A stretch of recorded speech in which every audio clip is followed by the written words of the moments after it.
Welcome my brother back to Quiet Time, the Quiet Time podcast. My brother, one of my best friends, best friend, my hero, Chris Fowler. What is up? Quiet Time. But yeah, let's get into leadership right now. Let's talk about some leadership. What are the key traits of a leader? I think me and you talk about it all the time. I think one of the first things that a leader has to be is believable. They have to, when they speak, people have to believe them, and that comes with a lot of different things. First thing is everything you telling somebody else to do, you have to be doing all the time. You got to be going through the work and understanding yourself and self-reflecting and then continuing to progress and learn lessons all the time. So then when you're speaking to other people and you're trying to bring them along, you're believable in what you say. You've done what they've done. And if you're not believable, you're not credible, then how do I follow you? How do I trust what you're telling me if I don't even believe in what you're telling me? When you speak, I got to believe you. Even whether I know your story or not, the first thing that when somebody comes into a room and they speak and you find them to be a leader, you just believing in what they say because they speak it from that place. Who's the most believable leader that you've been around? That's tough. I think, Dad was one of them.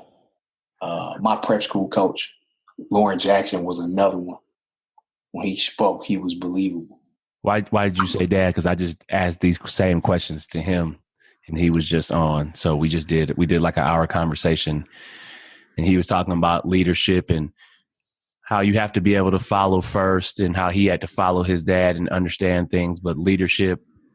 And so like about the belief system, you have to, if you're going to be a good leader, you have to believe in yourself and actually what you're talking about, which is, being believable and being genuine and authentic.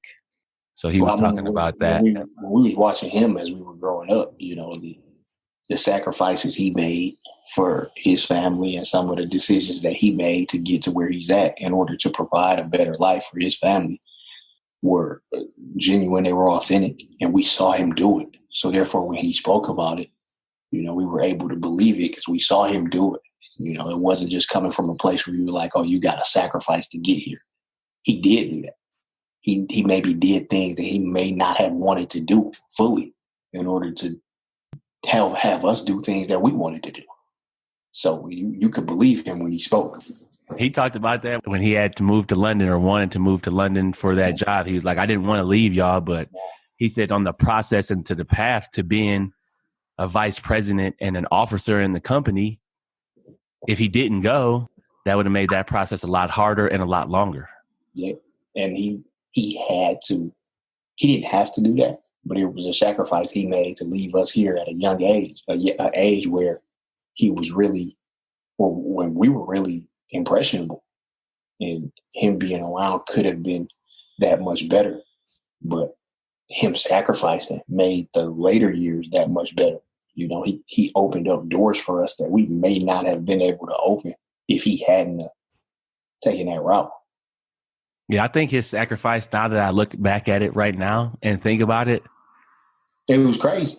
Yeah, we see the impression that he left on us. Like that's probably why we take risks. It was crazy. You go and like we're not afraid to, like you see some people around afraid to leave home and things like that. But that's because the people they've been around never left home. He left. He didn't leave. He didn't just leave home. He left us at home. I've never thought about that. So when it's time, like we just go because that's what we know. Yeah. I mean, when I went undrafted and the Lions offered me the most money, I didn't even think about it in my mind to stay home. I was like, I'm going to Denver because if I could play with Peyton, I could play with anybody. Exactly. Like when it was time for me to go to prep school, and it was prep schools out east. You could find one in Michigan, or you could go be a preferred walk-on at Michigan or go somewhere like Michigan State. I was like, man, I'm going to Florida. I'm going to Bradenton, Florida, and I'm about to go try this. Like there was no consideration, but I could only go there and have that mentality because of where he went. Like financially, he was able to send me there because of what he did, So, I mean, I think some of the risks we was able to take, some of the people that we was able to meet, we don't meet if he don't sacrifice the way he did. Why do you think some people are afraid to take risks like that? A comfort. I think it's just being comfortable and not pushing themselves to that edge, because in that comfort, you can get caught up in thinking that what you're doing is hard work. And it could be like daily tasks. You could get caught up in, I wake up, I go to work, I check the things off my to-do list. I'm keeping myself busy. So I'm working hard and I'm accomplished. But if it doesn't have the true goal behind it of what you really set out for your life and what your definition of success is, then really you just falling into a comfortable schedule. And I think a lot of people are not, I don't want to say afraid to push themselves to that edge, but there is a sense of when you understand what comfortable is and what you're capable of living with, like I'm okay with this, then you don't necessarily try and go past it too often, because not having it is scarier than going off of and getting what you want. Right. Well, let's also address that. Well, you're in discussions to be an assistant head coach. You know, moving forward into your future as a coach, how are you going to hold people accountable? Not only the players, but how are you going to hold coaches accountable?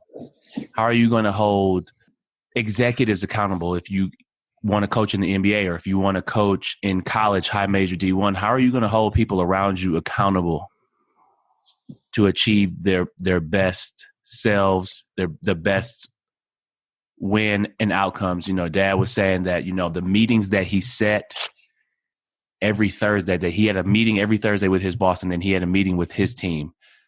That helped him be accountable and that helped their team be accountable, because you were going to get addressed every week on where you were, where your productivity was. And that's kind of how the NFL is. Obviously, that's how basketball is. Sometimes, you know, you guys have team meetings and everything gets called out. So how are you as a coach going to hold people accountable and as a leader? Well, I mean, it starts internally, really, and it starts internally, and even with, you know, my own family and the people that are around me, the people that I keep around me. So, like, if one thing I understand now in terms of watching it from this side is I can't ask of somebody what I'm not willing to do myself. So if I want to have a team that's in great shape, that's able to withstand long periods of time and play through fatigue, I can't be out of shape as a human being, or have a family, or have my family out of shape, or have those around me out of shape. Yeah. Ask other people's family members to be in great shape. Like, I can't say to a mother and father and walk into their house and say, I'm going to get your son in the best shape and myself not be in shape. I feel like right then it's like, why would you want more from me than you want? Because essentially being in shape is not necessarily a basketball thing. That's healthy living. Like, that's just a good habit. Being in shape, eating right, that's a good habit. One of the things I got to work on is my eating habits. I snack cookies all day. All day, right? So like I gotta be in shape if I'm gonna ask somebody else's son to be in shape. If I want them to sacrifice and be up early in the morning, if I want somebody to lift or come to the gym and take exercise at 6 a.m. or 10 p.m., if it's a lift at 6 a.m. and the whole team is there, then so is the whole staff. Like, we can go back home and go to sleep. Like,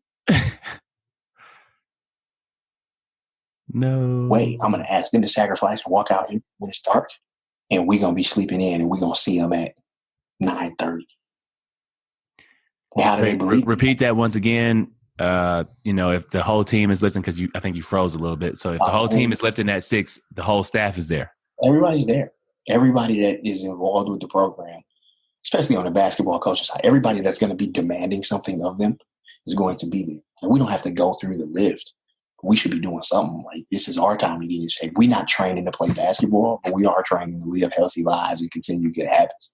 I'm not going to ask you for something I'm not ready to give. And I think what's important for me is like having the ability to help people understand why we're doing stuff. I don't want to just tell them to do it just because I learned how to do it this way. Right. I want to be able to tell them to do it because this is why it should happen in a certain way. If it happens this way, then this is the result we'll come across. And if they present me with a different idea, and they can present to me the why, then we can take that idea into consideration and we can go with it. Like whether it's a play, whether it's a staffing need, whatever it is, you can present the why and you can teach people why it's supposed to be done that way, not just that it's supposed to be done that way. Then I think you're creating independent learners and you're facilitating leadership into the world. If you're asking the why and putting the merit behind it, I think the best coaches and trainers that I've had, especially the ones that I really have grown with and keep around me, is that, first of all, they do the work with me or have done it. Mm-hmm. But also when we're going through drills, they're not, just this is building mental toughness. No, they explain the whole thing. Yeah, this is going to build some mental toughness. You're going to be working on explosion right here. You know, you're going to be working on engaging your core. This is how it translates to the field. I don't like, hey, let's go into the weight room and we're going to bench press because that gets you strong. Well, how does that relate to the field? Because I'm a receiver. And if I'm on my back, the play is over. Mm-hmm. So how does this translate for me? It's not, and it's not everybody's fault. Like the people who explain like that, it's not always their fault. That's how they learned it. Like that's how they were taught. Yeah. It's an old school mentality. Like you do what I say because I said it, and that's okay. And I'm still gonna do it because I respect people. Right. But at the same time, for me learning, and for me having the ability to try and teach somebody else, I gotta understand why I'm doing it. And I want them to understand why I'm doing it, because I think the best one, another characteristic a leader can have is, can you do it when I'm not here? Can you teach yourself when I'm not here? Can you correct yourself when I'm not here? Like as a head coach, if I leave practice and the intensity level and the sharpness of practice automatically always goes down when the head coach isn't there, right? Right. But as a good leader, if I can teach my assistants to have that same accountability level when I'm not in the building, can I leave and we still the organization still runs the same way? I feel like I'm a great leader. Like I don't believe in the whole characteristic that you're more valuable when things get bad when you leave, because that means nobody else learned while you were there. They were dependent on you. They weren't independent. Talk to them. Repeat that. I don't feel like that. I feel like you do not become more valuable just because when you leave, something goes down. I know that sometimes the definition, like things get worse when he's not there. That doesn't necessarily make you more valuable. Like, it makes you valuable when you're not there and it continues to function the same way. Like, you don't, a good parent doesn't have a child who acts well when they're around and then disrespectful to people as soon as they leave. If I'm respectful when my mom's around, and then I'm respectful when my mom isn't around, maybe even more respectful when my mom isn't around, right. Then I feel like my mom did a good job. So good leaders, if I'm teaching you something, you have the ability to then, one, teach somebody else, but also independently correct yourself with something I'm trying to give you. I think that's important. Delegating responsibilities. I think Coach Kubiak did that when I was in Denver. He would delegate responsibilities and just let somebody every day break down the huddle and tell their why or how they got to, just a championship thought, like a championship thought. What's the championship thought of the day? But that gave us as a team an opportunity for people to step up in a leadership role and express some things that were on their mind or how they got to this point. And then your team just grows closer because it's not always him breaking it down or this and that. And then you just see different parts of the team coming together. So how will you delegate responsibilities? Will you delegate responsibilities to players to help them understand the leadership as well as, when you become a head coach? Well, as soon as I feel like you got to understand when somebody's ready for that, especially like if you guys were all adults and making money and it was easier to delegate responsibility, especially with the hierarchy of leaders that was on your football team. I mean, that's why y'all won a Super Bowl, and I think as a coach, you really have to understand when a player's ready for that certain thing. And when you feel like you've taught a player to the point where you're seeing them work and correct themselves without you there, then you don't have to say as much, and you'll know when that point is. If we're aware and we're present in the moment, we're paying attention. I think we'll know when the point is when we can start delegating responsibilities because they're able to articulate themselves to you back with either you said to them or what they're feeling inside themselves. So, I mean, I think it'll be different for everybody and for every team.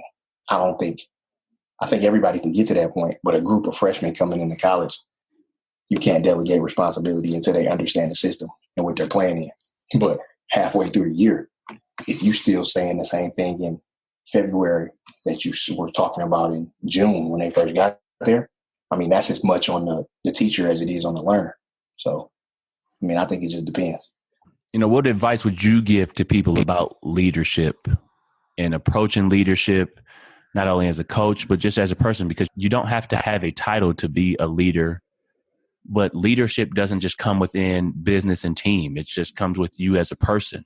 Well, first, like authenticity is one thing that we talked about. Like you really got to be yourself. The one thing that a lot of people can see is if you're not being who you truly are. Like we can sense that within how you're moving, how you're talking, how you're working. We can sense when it's you and when you're trying to be like somebody else. But we want to assume the leadership role almost immediately, right? And we feel to get to the leadership role, the way we get there is to remove somebody else from their role.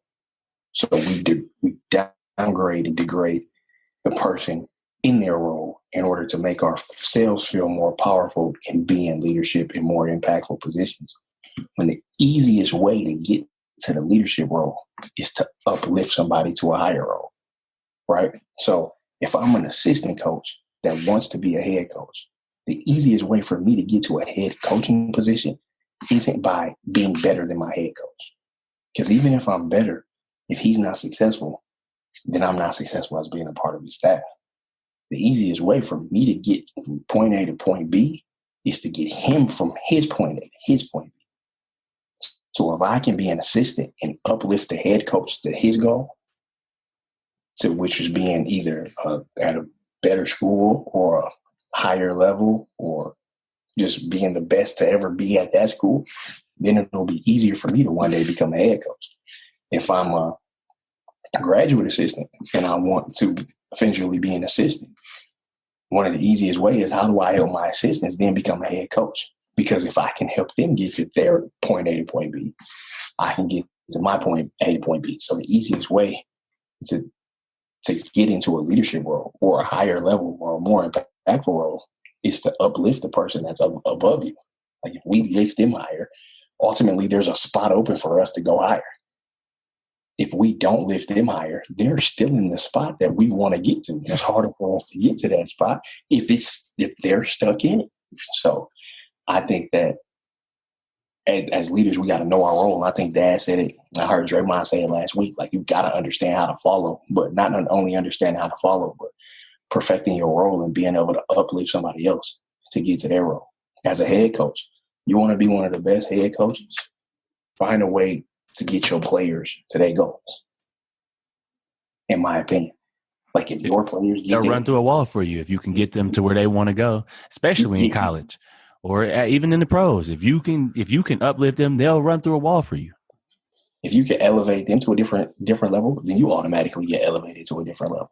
Same thing about being a captain of a team. Like let's say you a 6 man, you want to be a starter, especially in college.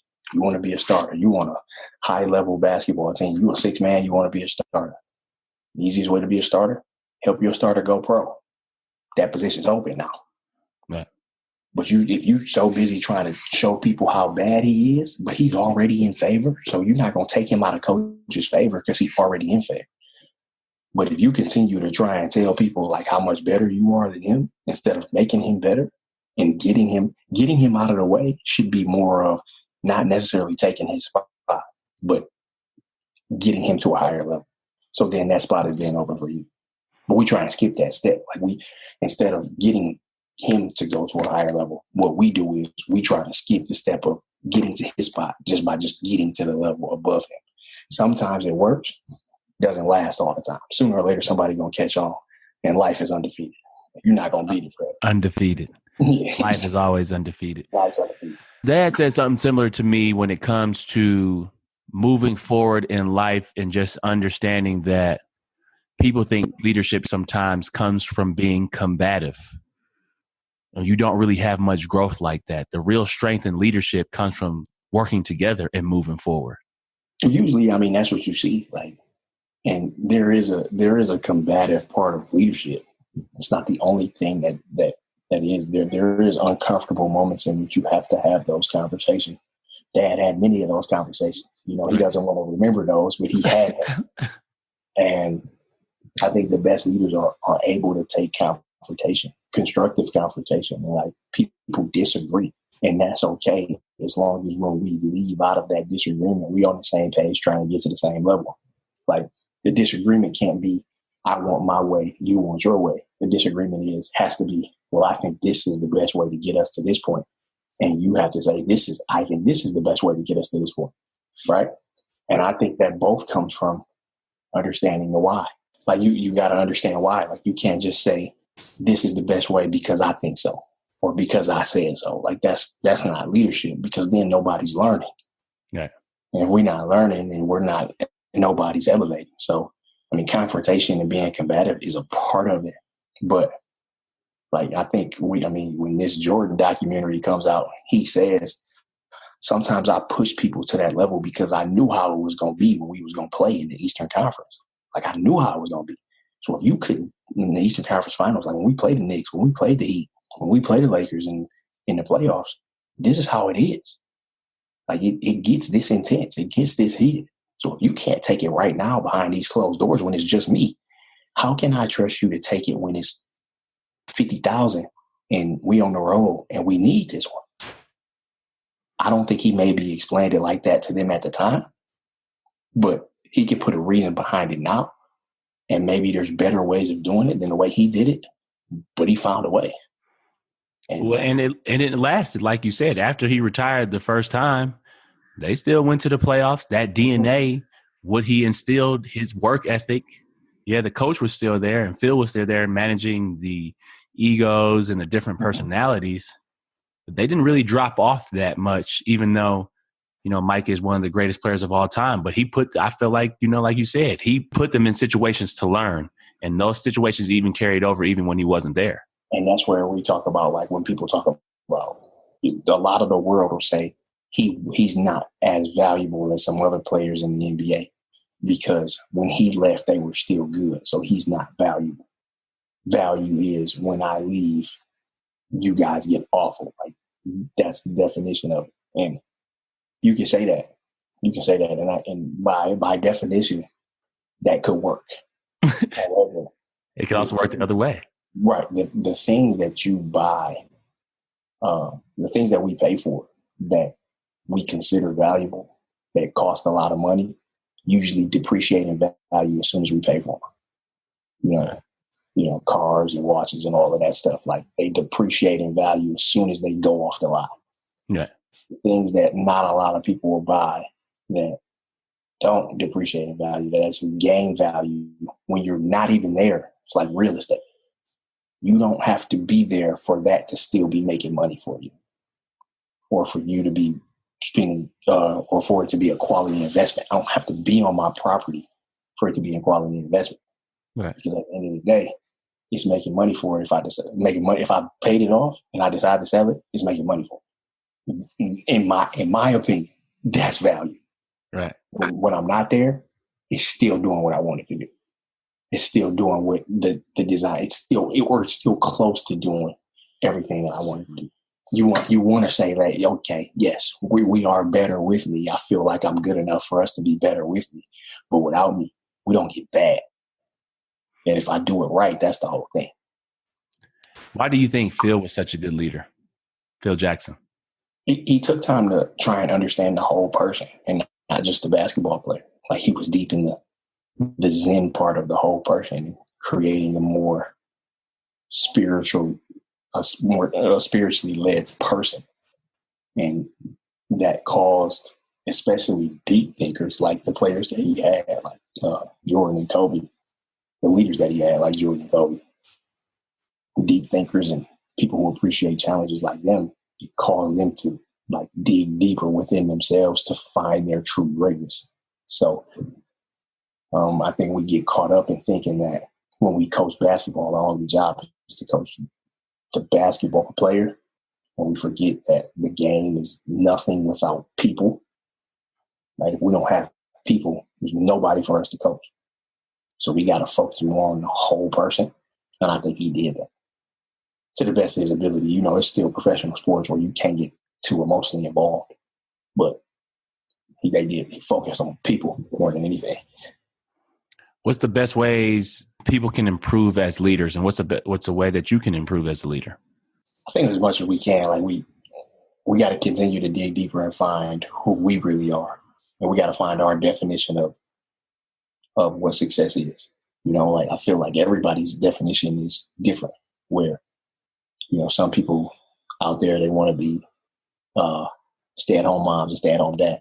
Those are successful professions if we're doing them correctly. There are people who want to be CEOs. Some people who don't want to be CEOs. There are people who want a lot of money.